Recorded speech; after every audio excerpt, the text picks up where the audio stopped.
Hello, welcome to Mr. Reads Reads. This is a poem about 1066, the year of three kings of England and the year of the death of three kings.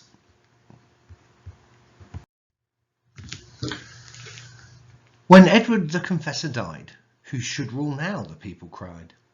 Who would the Witan settle on? Let it be me, said Godwinson. Harold the strongest earl around, yet other claimants could be found. The throne is mine, cried William the Bastard. Warfare and ruling I've already mastered. My cousin, your king, said the title was mine. I'll not let it pass to some Saxon swine. Dear Ed said, it's yours when I am a goner. That promise, I swear, I will make you honour.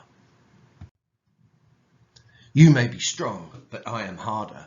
I should be king, claimed Harold Hardrada. My ancestors ruled your land before. I'm the son of a queen, not a Norman whore. Your Harold is too weak to stay the course, yet I have the strength to behead a horse.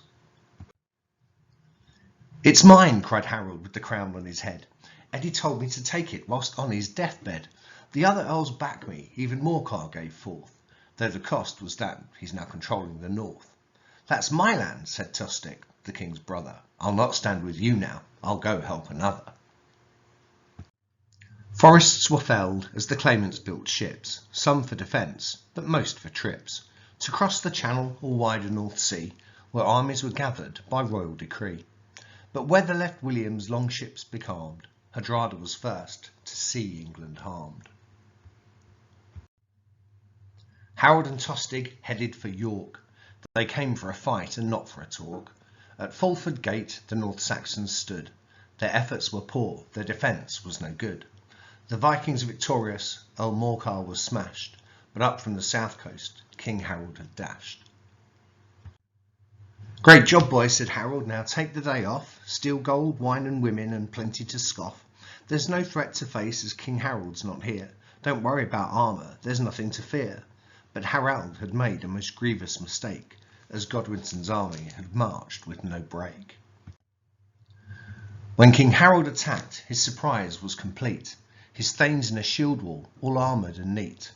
The Vikings unarmoured gathered weapons and shield. They lined up to fight on the Stamford Bridge field.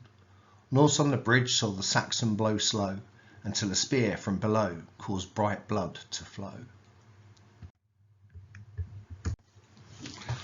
Hardrada was soon dead, as he was no shirker, cut down by the Saxons whilst going berserker.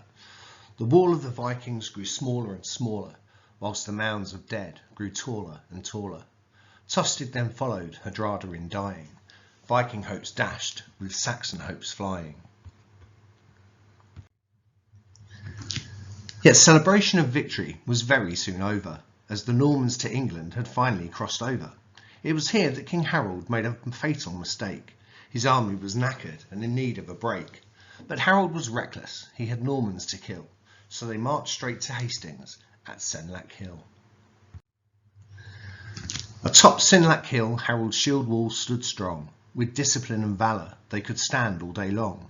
The earls and the huscarls formed the front lines, axes and chainmail and shields with designs. Harold's weakness was shown with the feared at the rear, poorly armed farmers made courageous with beer. The Normans below them, a professional bunch, with archers and spearmen and knights with a punch. Yet they had to advance uphill into the wall, where axes and spears caused their horses to fall. Time and again did the Normans attack, yet time after time William's men were forced back. Then during one struggle an alarmed cry was sounded, Duke William is down, all is lost, we're confounded. Some Norman soldiers began running away, chased by some Saxons hunting Normans to slay. It's fine, boys, I'm alive, cried the Duke from the mill. Now turn round and slaughter those descending the hill. Duke William now displayed his tactical skill. When they thought we were running, they came for the kill.